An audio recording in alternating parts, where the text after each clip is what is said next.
हमारे उलमा ने मुल्क की सालमियत के लिए, मुल्क की बका के लिए, मुल्क की इज़्ज़त के लिए अपनी जानों को कुर्बान किया है, अपनी औलादों को कुर्बान किया है, अपने कारोबार कुर्बान किए हैं, अपनी नस्लों को कुर्बान किया है, अपने अपने मदारिस कुर्बान किए हैं। मस्जिदें तोड़ दी गई थी जब देश की आज़ादी की लड़ाई हमारे उलमा ने और बहुत सारे जंग आज़ादी के दीवानों ने लड़ी थी। मौलाना फजल खैराबादी लड़े तो देश आज़ाद हुआ, मौलाना किफ़ायतुल्लाह काफ़ी लड़े तो देश आज़ाद। बहुत सारे उलमा और बहुत सारे हिंदुस्तान में रहने वाले दूसरे समुदाय के लोग आपस में मिल करके लड़े, तब देश आज़ाद हुआ है।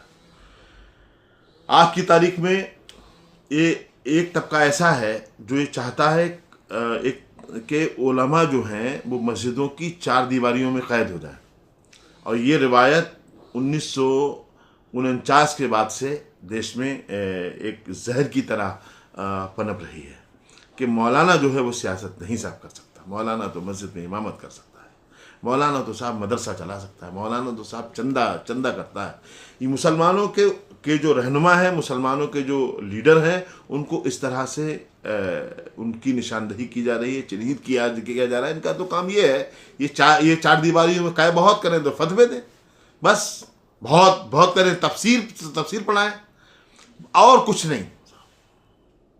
इनका ये हक नहीं है कि मदरसे से या मस्जिद की चार दीवारियों से निकल करके तख्त पर बैठे आकर के, नहीं, वो नहीं चाहते।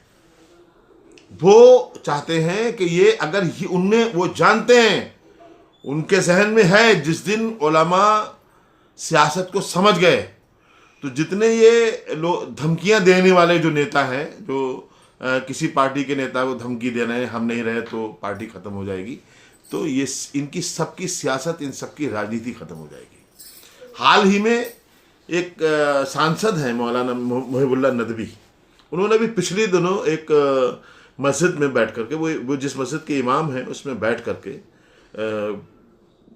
श्री अखिलेश यादव और वगैरह वगैरह लोगों को बैठ करके चाय पिलाई, खाना खिलाया, या वहाँ कोई मीटिंग की। फ़िलहाल वो लोग बैठे थे तो इसको बहुत उठाया गया। हम लोगों ने उनकी सख्त आलोचना की कि वो इसके ज़िम्मेदार वो खुद हैं।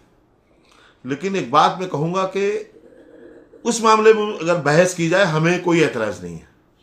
जो अभी समाजवादी पार्टी के वरिष्ठ लीडर आज़म खान साहब जो जेल से छूट करके आए हैं, जब से आए हैं तब से वो मौलाना को डायरेक्ट और इनडायरेक्ट निशाना बना रहे हैं। भाई, मौलाना को टिकट अखिलेश यादव ने दिया था ना, आप अखिलेश यादव को तो घर पे बुलाते हो, आपके घर आते हैं, गले मिलते हो, और मौलाना के खिलाफ हो आप। क्यों, क्या वजह है? सांसद हो गए मौलाना, नहीं होना चाहिए थे। वो आप जो रामपुर है वो आपके अजदाद, आपके आबा व अजदाद का वहाँ की इमाम जो है वो क्या गुलाम है क्या? आप नहीं चाहते कि मौलाना सियासत करे। वो किस मसलक के हैं, क्या उनका जहन है, हमें इससे कोई लेना देना नहीं। हम जानते हैं आप जो निशाना बना रहे हो, आप सिर्फ इसलिए बना रहे हो कि मौलाना है, क्योंकि आपके दिमाग में यह है कि क्योंकि पहले से ही आप उलमा के मुखालिफ हो, उलमा के खिलाफ आप रहते हो, उलमा के खिलाफ बोलते हो, आप सब देखते हैं, सब जानते हैं। आज आप जो ठेकेदारी कर रहे हो मुसलमानों की, वो ठेकेदारी आपकी नहीं चलेगी साहब। आप एक बेचारे किसी मस्जिद के इमाम हैं, अखिलेश यादव जी ले आए, उनको सांसद बना दिया। क्या हुआ? क्यों आपके पेट में दर्द क्यों हो रहा है उनके लिए? आप इतने बड़े लीडर हो, आप इतने अब तो शहंशाह हो, आप तो भाई रामपुर के राजा हो। आपने तो नवाबों को हराया है, फिर भी आप इतनी छोटी और हासिद लोगों वाली बातें आप कर रहे हो। मैं आपसे बहुत अदब के साथ आपसे निवेदन करता हूं कि उलमा जिस दिन सियासत में आ गए और जिस दिन सियासत को समझ गए, उस दिन आप जैसे लोग जो हैं वो कमरे में बैठ जाएंगे। उलमा को ज़रूरत है कि वो और ये वक्त पुकार रहा है, वक्त आवाज़ दे रहा है कि हमारे जो उलमा हैं, वो जो पढ़े लिखे बड़े लोग हैं, उनको सियासत में कदम रखना चाहिए, उनको बोलना चाहिए, उनको जवाब देना चाहिए। चारों तरफ से आपके मजहब पर, आपके धर्म पर, आपकी टोपी पर, आपकी दाढ़ी पर, आपके घरों पर, आपके दीगर मामलात में, आपके शरई मामलात में हुकूमत जो है वो दखल अंदाजी कर रही है, मदाखलत कर रही है, और आप कमरे में बैठे हैं। क्यों बैठे हैं भाई? कब तक कमरे में बैठेंगे आप? आपको निकलना पड़ेगा, आपको बोलना आपको पड़ेगा। और जो ये आजम खान साहब जैसे लोग जो है ना, ये जो उलामा की पतली गर्दन समझ करके उनको निशाना बना रहे हैं, ये सब भूल जाएंगे, ये कोई नहीं बोल पाएंगे। लेकिन निकलना पड़ेगा आपको। मैं आजम खान साहब का पर्सनल मुखालिफ नहीं हूं।